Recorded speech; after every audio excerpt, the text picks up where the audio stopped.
નમસ્કાર વિદ્યાર્થી મિત્રો, સ્વાગત છે મારી યુટ્યુબ ચેનલની અંદર. આજે આપણે ધોરણ 7 English unit 1 am I lost ની એક્ટિવિટી 4 અને 5 આ વિડીયોની અંદર સોલ્વ કરીશું. So let start. આ એક્ટિવિટીની અંદર શું આપેલું છે ચલો આપણે જોઈશું. તો અહીંયા કેટલાક સિમ્બોલ્સ આપેલા છે. અહીંયા લખેલું છે કે સ્ટડી ધ સિમ્બોલ. આ સિમ્બોલનો અભ્યાસ કરો. જ્યારે આપણે વ્હીકલ ચલાવતા હોઈએ છીએ રોડ ઉપર, બાઇક ઉપર, કાર લઈને, ત્યારે રોડ ઉપર ઘણા બધા સિમ્બોલો આપણે જોતા હોઈએ છીએ. અને આ સિમ્બોલોથી આપણને ખ્યાલ આવે છે કે આપણે ગાડી કેવી રીતે ચલાવવી, આગળ શું આવે છે. ઘણીવાર આપણે આગળ બમ્પ હોય તો બમ્પ અહેડ લખેલું હોય છે. કોઈ રિસ્કી ટર્ન હોય તો ટર્ન અહેડ, રિસ્કી ટર્ન એવું લખેલું હોય છે. જેથી આપણું ડ્રાઇવિંગ સલામત રહે અને કોઈ મોટી દુર્ઘટના ના બને. તો આપણે એક પછી એક આ સિમ્બોલનો અભ્યાસ કરીશું. અહીંયા પહેલું લખ્યું છે ઇટ્સ સ્ટ્રેટ અહેડ. તો અહીંયા ઇટ ઇઝ એટલે તે છે, સ્ટ્રેટ એટલે સીધું, અને હેડ એટલે આગળ. તે સીધું આગળ જ છે. તો આ રીતે જ્યારે સિમ્બોલ મળશે ત્યારે આપણે સમજવાનું છે કે સીધું આગળ જ છે. આપણી જે મંજિલ છે એ સીધી આગળ જ છે. બીજાની અંદર લખ્યું છે ગો સ્ટ્રેટ અહેડ. આગળ સીધા જાઓ. Until you come. જ્યાં સુધી ના આવે ત્યાં સુધી તમે આગળ સીધા જાઓ. એટલે કોઈ પર્ટિક્યુલર સ્થળ ના આવે ત્યાં સુધી તમે સીધા સીધા જતા રહો. જ્યાં સુધી કોઈ પર્ટિક્યુલર સ્થળ કહેવામાં આવ્યું હોય તે ના આવે ત્યાં સુધી તમે સીધા સીધા આગળ જતા રહો. પછી અહીંયા લખ્યું છે ટર્ન લેફ્ટ. તો અહીંયા ટર્ન લેફ્ટમાં આવું ચિહ્ન આવશે જેની અંદર કહેવામાં આવ્યું છે કે તમે ડાબી બાજુ વળો. ટર્ન રાઈટ તો જમણી બાજુ વળવો. ગો પાસ્ટ ધ પાર્ક એટલે કે અહીંયા જે પાર્ક છે એ પાર્કને તમે પસાર કરીને આગળ જાઓ. પછી અહીંયા કહેવામાં આવ્યું છે take the first second turning on your left. તમે તમારી ડાબી બાજુનું પહેલું અને બીજું વળાંક લો. Take the first second turning on your right. તમારી જમણી બાજુ પહેલો અથવા બીજો વળાંક લો.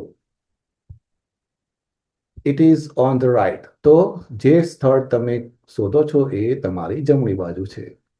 It is on the left તો જે સ્થળ તમે શોધો છો એ તમારી ડાબી બાજુ છે.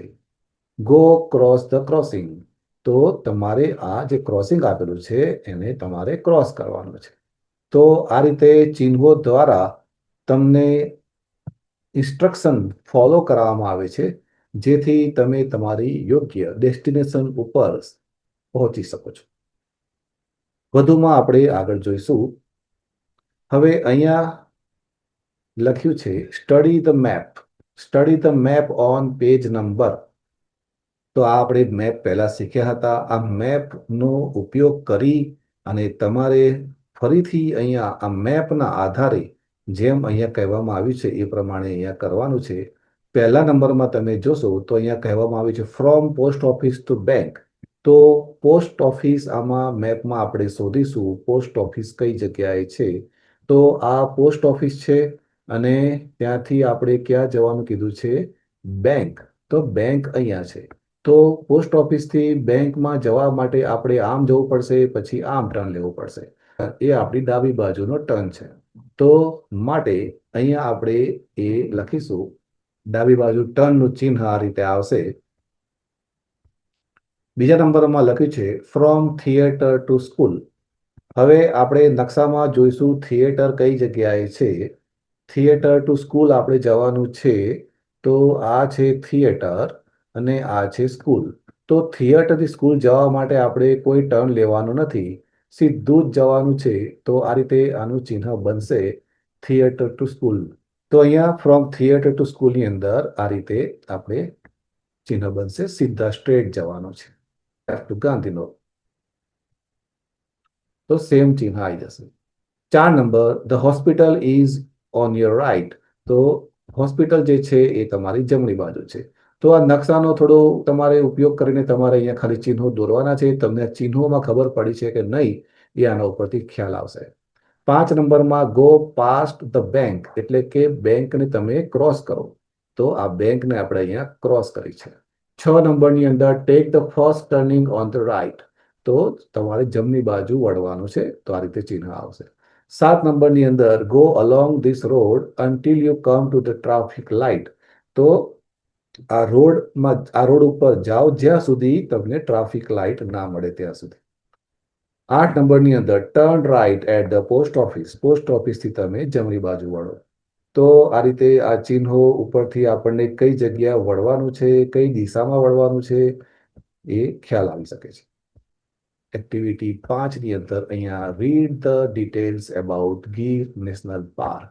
ગીર નેશનલ પાર્કની અહીંયા માહિતી આપેલી છે, જેનો આપણે અભ્યાસ કરીશું. અહીંયા હેડિંગ આપેલું છે, ગીર નેશનલ પાર્ક ગુજરાત. ગુજરાતમાં આવેલું છે. પ્લેસ છે સાસણ ગીર, જુનાગઢ ડિસ્ટ્રિક્ટ, ગુજરાત. તો આ જુનાગઢ જિલ્લામાં આવેલું છે, ગુજરાત રાજ્યમાં આવેલું છે સાસણ ગીર. અને આનો એરિયા, આનો જે વિસ્તાર છે એ આટલા કિલોમીટર, 1412 કિલોમીટરના વિસ્તારમાં આ સાસણ ગીર ફેલાયેલું છે. એસ્ટાબ્લિશ્ડ એટલે આની સ્થાપના ક્યારે થઈ હતી? 1965ની અંદર આની સ્થાપના કરવામાં આવી હતી. બેસ્ટ સિઝન એટલે કે સૌથી ઉત્તમ સિઝન ક્યારે છે આ ગીર નેશનલ પાર્કની મુલાકાત લેવાની? તો it is mid October. Mid ઓક્ટોબરનો મતલબ થાય છે કે ઓક્ટોબરના મધ્યમાં. મિડ જૂન, જૂનના મધ્યમાં. નવેમ્બર અને February, November and February is the best time. આ એકદમ શ્રેષ્ઠ સમય છે for sightseeing the lion. લાયનને જોવાનો આ શ્રેષ્ઠ સમય છે. આ સમયે તમે જશો, સી છે, ગિરનારનું સી છે એ તમને ત્યાં જોવા મળશે. નિયરેસ્ટ ટાઉન, નજીકનું જે ટાઉન છે એ કયું છે? તો વેરાવળ. એ 42 કિલોમીટર ત્યાંથી દૂર છે. અને મેઇન એટ્રેક્શન શું છે? મુખ્ય આકર્ષણ જે છે એશિયાટિક લાયન. એશિયાના જે વાઘ છે, એશિયાના જે સિંહ છે, એના માટે ખાસ આ સાસણ ગીર ખૂબ જ પ્રખ્યાત છે. તો અહીંયા લોકેશન આપેલું છે, સ્થળ આપેલું છે. Gir national park is located 65 kilometers to the southeast of Junagadh. તો જુનાગઢથી આ દક્ષિણ અને પૂર્વની અંદર 65 કિલોમીટર દૂર છે. દક્ષિણ અને પૂર્વના જે કેન્દ્રમાંથી 65 કિલોમીટર દૂર આવેલું છે. અને 60 kilometres to south west of Amreli in Indian state of Gujarat. અને અમરેલીથી આ દક્ષિણ અને પશ્ચિમના ખૂણામાંથી 60 કિલોમીટર દૂર આવેલું છે. નેસનો મતલબ આમ તો રહેઠાણ થાય છે અહીંયા, એટલે નાના નાના જે ગામડાઓ છે એની વાત કરી છે. આ એક નાના ગામડાઓ જે છે એ સાસણ ગીરની આજુબાજુ કયા નાના નાના સાસણ ગીરની આજુબાજુ કયા નાના નાના ગામડાઓ આવેલા છે તેની અહીંયા ચર્ચા કરવામાં આવી છે. ગામડાઓના નામ અહીંયા આપેલા છે. હરિપુર છે, સાજિયા છે, જંબુથાલા, વાણીવાવ, ડાકાકલી, ટિમ્બારા, બાબરિયા. તો આ બધા થોડા સ્ટ્રેન્જ નામ છે ગામડાઓના. જંગલની આજુબાજુ જે ગામડાઓ છે, સાસણ ગીરની આજુબાજુ જે ગામડાઓ છે એના અહીંયા નામ આપેલા છે. પછી કઈ કઈ નદીઓ અહીંયા આવેલી છે, નદીઓના નામ આપેલા છે. તો આ હિરણ છે, શેત્રુંજી છે, દત્તારજી, સિંગોડા, મચુંદરી, ગોદાવરી એન્ડ રાવત. તો આ બધા નદીઓના નામ અહીંયા આપેલા છે.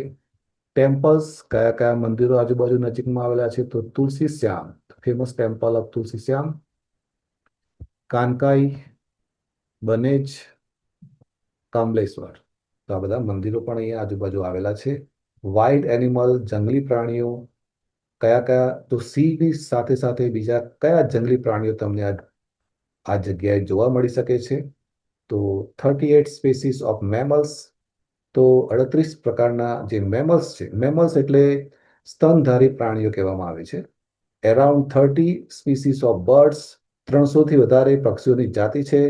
37 સ્પીસીસ ઓફ રેપ્ટાઇલ્સ, 37 જેટલા રેપ્ટાઇલ. રેપ્ટાઇલનો મતલબ શું થાય છે? આ એવા પ્રાણીઓ છે જે જમીનથી ઘસડાઈને ચાલતા હોય છે.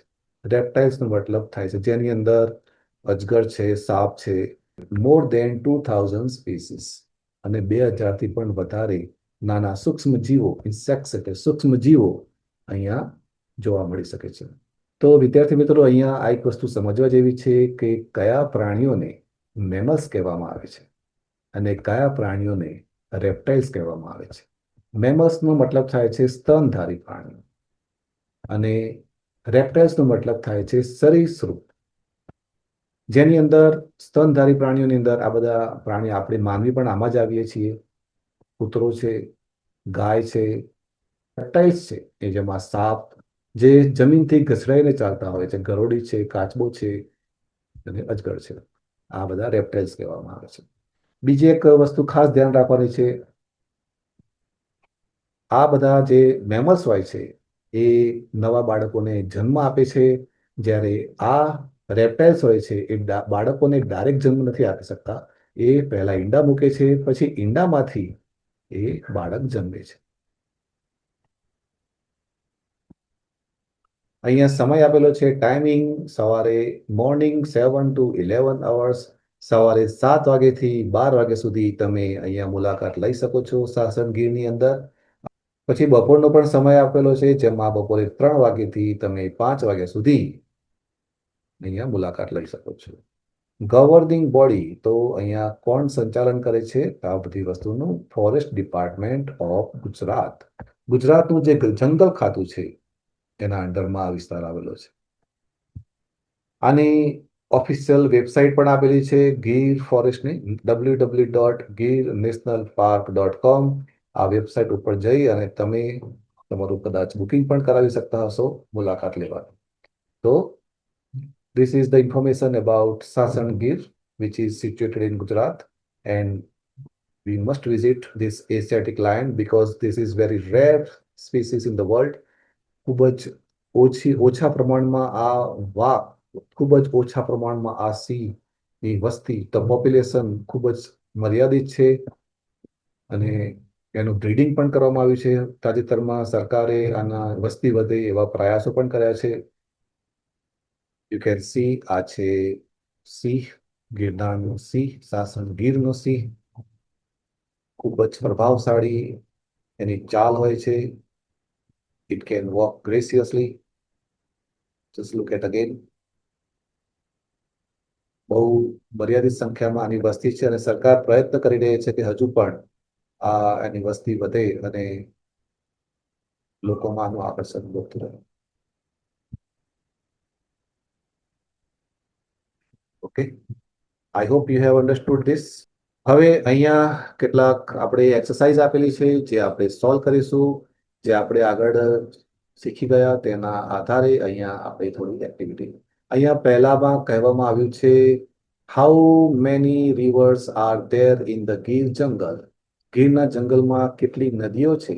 તો નદીઓ આપણે આગળ જોઈ હતી, તે તમામે તમામ અહીંયા તમારે લખી દેવાની છે.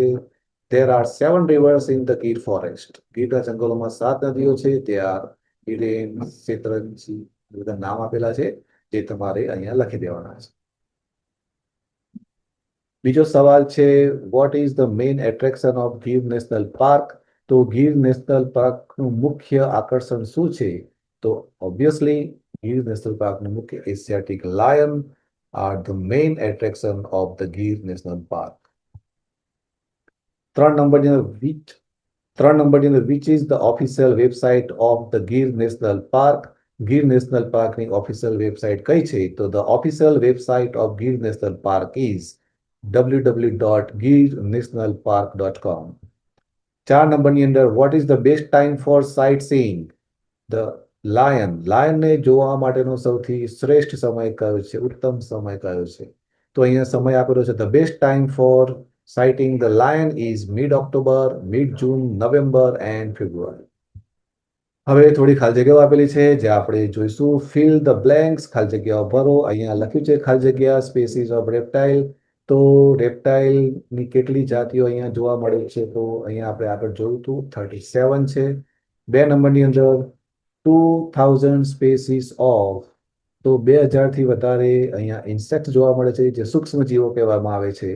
પછી નંબર સી છે, Veraval town is 42 kilometres far from Girnar national park. અને ડી છે, forest department of Gujarat is governing body of Gir national park. C ની અંદર read the instructions and draw the routes in the map. અહીંયા તમારે થોડી સૂચનાઓ પ્રમાણે સ્થળ શોધવાના છે કે આ સ્થળથી આ સ્થળ જવા માટે તમારે શું કરવું પડશે. તો જોઈએ આપણે આ નકશો આવેલો છે Gir national park and wildlife સેન્ચ્યુરીનો. કહેવામાં આવ્યું છે સૌથી પ્રથમ યુ આર એટ ધરી, તમે ધરી ઉપર છો. ગો ટુ તલાલા, તમારે તલાલા જવાનું છે, રેલવેનો ઉપયોગ કરવાનો નથી.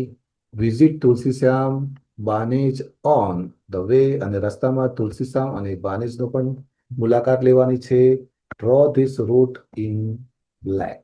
આઈ થિંક ધરી છે, આ ધરી છે. અને આ રેલવે ટ્રેક આપેલો છે, આપણે આ રેલવે ટ્રેકનો ઉપયોગ કરવાનો નથી. We don't need to use this railway track here. Okay, તો ધરીથી આપણે ક્યાં જવાનું છે? પહેલા ધરીથી જવાનું છે તુલસીશ્યામ, બાનેજ અને પછી તલાલા. આ તલાલા છે. તો આ રીતે પહેલો રૂટ બનશે. બીજું છે you are at Visavadar. You are at Visavadar.